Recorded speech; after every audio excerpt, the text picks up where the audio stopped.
Target with PS Parihar channel में आपका स्वागत है। आज की इस वीडियो में हम लोग बात करेंगे उत्तर प्रदेश अधीनस्थ सेवा चयन आयोग की भर्ती जूनियर असिस्टेंट की, जिसका हाल ही में विज्ञापन जारी हुआ है। 3851 पदों पर विज्ञापन जारी होने के बाद बहुत सारे विद्यार्थी लगातार फोन कर रहे हैं, कमेंट कर रहे हैं कि सर इसकी जो संभावित कट-ऑफ है पीईटी की वो कितनी हो सकती है, जो विद्यार्थी मुख्य परीक्षा देंगे। तो उसकी चर्चा करेंगे कि तथ्यों के आधार पर चर्चा करेंगे। साथ में यूपी ट्रिपल एससी की कुछ अन्य भर्तियों के बारे में भी हम लोग चर्चा करेंगे।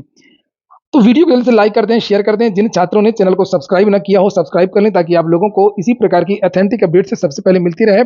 पूरी बात करेंगे, लेकिन आगे बढ़ने से पहले एक सूचना है उन विद्यार्थियों के लिए जो विद्यार्थी यूपी ट्रिपल एससी पीईटी की तैयारी कर रहे हैं। वे सभी अभ्यर्थी किरण इंस्टीट्यूट ऑफ कैरियर एक्सीलेंस यानी कि किरण पब्लिकेशन की इस पुस्तक को ले सकते हैं। काफी अच्छी पुस्तक है, सॉल्व पेपर है ये। आपको पता है कि किसी भी प्रतियोगी परीक्षा की तैयारी करने के लिए सॉल्व पेपर की महत्वपूर्ण भूमिका होती है, उसमें गलतियां भी नहीं होनी चाहिए और जो आंसर हैं उनकी विस्तृत व्याख्या होनी चाहिए। सारी की सारी जो चीजें वो आपको इन पुस्तकों में देखने को मिल जाएंगी। ये पुस्तकें अंग्रेजी माध्यम में भी उपलब्ध है, इंग्लिश मीडियम के साथ साथ हिंदी माध्यम में भी उपलब्ध है। इन सॉल्व पेपर्स की पुस्तकों में आपको 1 साल का यहाँ पर करंट अफेयर भी देखने को मिल जाएगा। जनरल इंग्लिश भी यहाँ पर डिस्क्रिप्टिव हिस्ट्री मटेरियल मिल जाएगा। किरण पब्लिकेशन की और भी बहुत सारी पुस्तकें आती हैं सॉल्व पेपर के साथ साथ में, जैसे आप लोग यहाँ पर प्रैक्टिस सेट देख सकते हैं, हिंदी और इंग्लिश दोनों में उपलब्ध है। इन सारी पुस्तकों की लिंक मैंने डिस्क्रिप्शन बॉक्स में भी उपलब्ध करा दी है। वैसे भारत की सभी कॉपी किताबों की दुकानों में आपको ये पुस्तकें मिल जाएंगी। चलिए शुरू करते हैं। और एक बात और बता दूं कि इस समय प्राथमिक विद्यालय के शिक्षक भर्ती के लिए विद्यार्थी ट्विटर अभियान जारी रखे हुए हैं, तो सभी ज्यादा से ज्यादा ट्वीट कर सकते हैं। और इसका हैशटैग मैंने आप लोगों को पहले ही बताया था, यूपी वांट शिक्षक भर्ती है। यहाँ पर कैपिटल में यूपी लिखना है, नीचे अंडरस्कोर लगाना है, फिर वांट, फिर अंडरस्कोर है, फिर शिक्षक भर्ती। और सबसे अच्छी बात आज के अभियान की कि अभी लगभग 11 बजे ही ये ट्विटर अभियान अच्छी तरीके से शुरू हुआ है और तुरंत ही ये ट्रेंड भी करने लगा है। भारत में अभी ये 7वें नंबर पर ट्रेंड कर रहा है और 20,000 से ज्यादा ट्वीट हो चुके हैं। और सभी विद्यार्थी यूपी ट्रिपल एससी के छात्रों से भी मैं कहूंगा इन विद्यार्थियों को साथ दें। और जब यूपी ट्रिपल एससी के विद्यार्थी ट्विटर अभियान करें तो शिक्षक भर्ती के विद्यार्थी साथ दें। क्योंकि आज ही के समाचार पत्रों के माध्यम से जानकारी दी गई थी कि नगर लिखा हुआ है कि बिना शिक्षक देखा जा रहा बच्चों निपुण बनाने का सपना। चलिए ये बात तो हो गई प्राथमिक शिक्षक भर्ती के ट्विटर अभियान की। अब हम लोग बात करेंगे जूनियर असिस्टेंट भर्ती की। नया वाला विज्ञापन, कितनी इसकी कट ऑफ जा सकती है। तो पीईटी 2021 में और पीईटी 2022 में काफी अंतर है। आप लोगों ने देखा होगा कि विद्यार्थियों की संख्या लगातार बढ़ रही है। पिछली बार पीईटी 2021 में लगभग 20,72,903 विद्यार्थी थे और पीईटी 2022 में 37,58,209 विद्यार्थी थे। और इस बार और विद्यार्थियों की संख्या बढ़ेगी। पीईटी की जो कट ऑफ है वो बहुत ज्यादा जा रही है मुख्य परीक्षाओं के, लेकिन ये जो जूनियर असिस्टेंट की भर्ती है ये एक बड़ी भर्ती है। जो अब तक वैकेंसी आई है 2022 में और 2021 में जो लेखपाल की भर्ती थी, उसमें लेखपाल भर्ती काफी बड़ी भर्ती थी, जिसमें बहुत सारे विद्यार्थियों को बुलाया गया। पिछली कुछ बड़ी भर्तियों की अगर हम लोग बात करें तो पीटी 2021 में एक लेखपाल की भर्ती जो आई थी उसमें 8,000 पद थे और 2,47,667 विद्यार्थियों को शॉर्टलिस्ट किया गया था। और इसकी जो कट ऑफ है वो लगभग 63 गई थी। ये 63 नंबर की मैं बात कर रहा हूं, ये परसेंटाइल नहीं है, याद रखिएगा। 63 नंबर वाले विद्यार्थियों को बुलाया गया था। एग्जैक्ट कट ऑफ ये है 62.96 नंबर वाले जो जनरल ओबीसी और ईडब्ल्यूएस के जो छात्र थे उनको बुलाया गया था।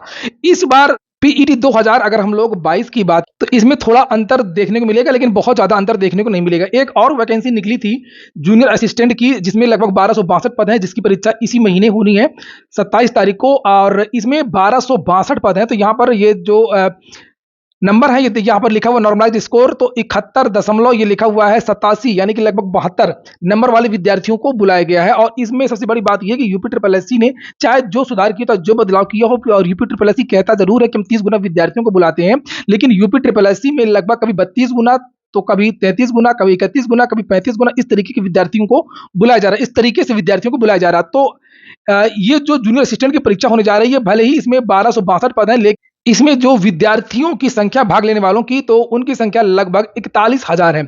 41,000 विद्यार्थी मुख्य परीक्षा देने जा रहे हैं। इस भर्ती में जितने विद्यार्थियों को बुलाया गया, जितने गुना, तो वो होता है लगभग 32.5 गुना विद्यार्थियों को मुख्य परीक्षा के लिए बुलाया गया।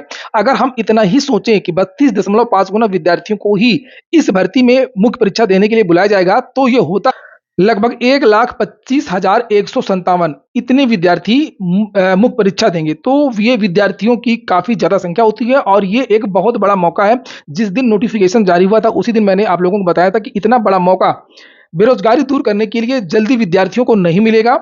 जैसा कि मैंने आप लोगों को पिछले वीडियो में बताया था कि एक परसेंटाइल में लगभग 25,000 विद्यार्थी हैं और चूंकि पूरे विद्यार्थी इसमें आवेदन करेंगे भी नहीं, बहुत सारे विद्यार्थी लोअर के लिए आवेदन करते हैं, बहुत सारे विद्यार्थी स्पेशल वैकेंसी आती है यूपी ट्रिपल एससी से, क्योंकि मेडिकल की, इंजीनियरिंग की, स्वास्थ्य विभाग की बहुत सारी वैकेंसीज आती हैं, तो उनको जूनियर असिस्टेंट नहीं बनना है, वो अपनी स्पेशल वैकेंसी के लिए उन्होंने पीटी किया था।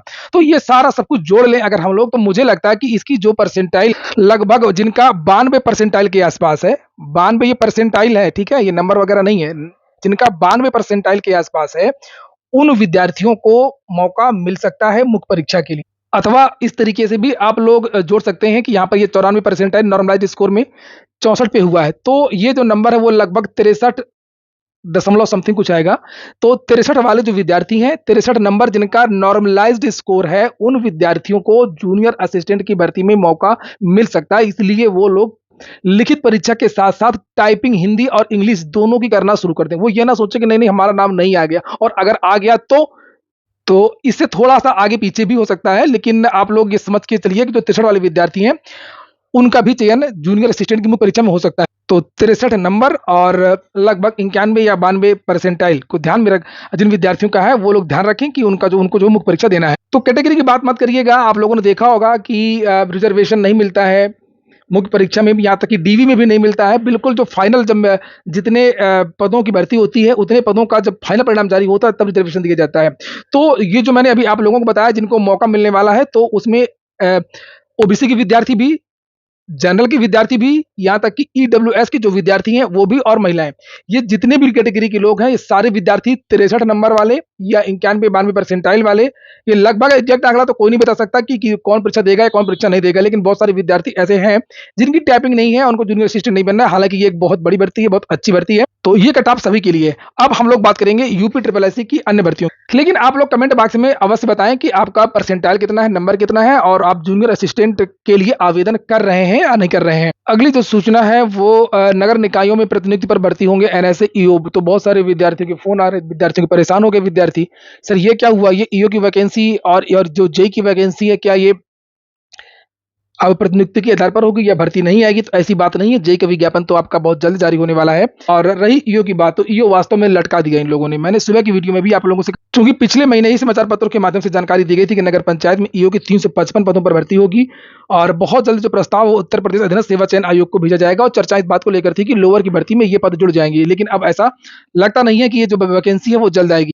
अब ये वैकेंसी आएगी तो निश्चित तौर पर, लेकिन ये अब पीईटी 2023 में आ सकती है, 2023 के लास्ट में आ सकती है, वो भी जल्दी नहीं। तो लोअर की एक वैकेंसी आएगी पीईटी 2023 से। पीईटी 2023 से आपको एक और भर्ती देखने को मिलेगी, और वो भर्ती है अकाउंट ऑडिटर की, जिसका विज्ञापन चल रहा है शायद यूपी ट्रिपल एससी जो आई थी। तो एक और वैकेंसी आनी है, वो जब ये भर्ती पूरी हो जाएगी तब आपको देखने को मिलेगी। अगली नोटिस फिर से आपको एक परिणाम की देखने को मिलेगी, और उसके बाद में फिर आपको नई भर्ती का विज्ञापन मिलेगा एजीटीए का। एजीटीए के लिए विद्यार्थियों को अभी थोड़ा सा और इंतजार करना पड़ेगा, लगभग 1 हफ्ते का। तो ठीक है दोस्तों, ये हो गया आज का वीडियो आपको अच्छा लगा हो, आपके काम का हो, तो लाइक अवश्य कर दें। जिन छात्रों ने चैनल को सब्सक्राइब ना किया, सब्सक्राइब कर लें, और जिन छात्रों ने अभी तक ट्वीट ना किया हो प्राथमिक शिक्षक भर्ती के विद्यार्थियों के लिए, तो वो सभी विद्यार्थी ट्वीट भी कर सकते हैं। पूरा वीडियो सुनने के लिए बहुत बहुत धन्यवाद।